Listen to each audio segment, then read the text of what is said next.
IFM News. IFM News. IFM News. Lokal. Pinagyamanan ni Mr. Hipolito Salva, Head ti City Sports and Development Office, di kiti amin at tulong ngayon pa ay kadakwada ti Local Government Unit iti Lawag City iti Region 1 Athletic Association Meet. Kunana, anamentenar ti standing iti Lawag City iti Gymnastics, Taekwondo, ken kastamet nga dapay di kiti baro nga event ang nakasalyan da akas iti weightlifting ket ditoy anaala da iti target da ang medalya.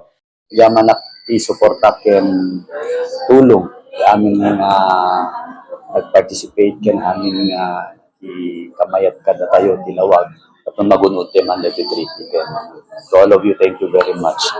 Maraming salamat. Na maintain tayo dito standing pati gymnastics dito taekwondo agdapay adadangamin tadi dito dumang events nga nakasalian tayo nga parang events basta ken weightlifting. So nga dijay we prepared for those kasi digiti medal rich competition namin event. So nga digiti na medyo nasa nag-focusan tayo.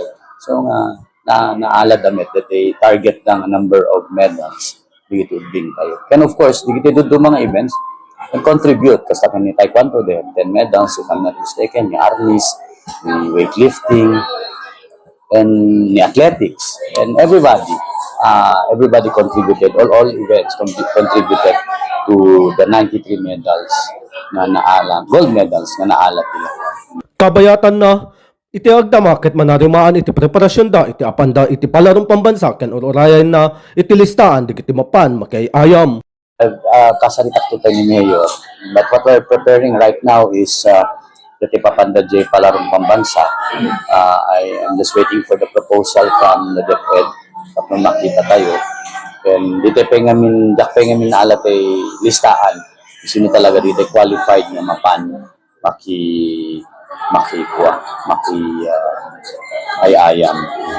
Impasigurado ti opisyal ang maikan iti incentives di kiti amin a players ken trainers iti R1AA.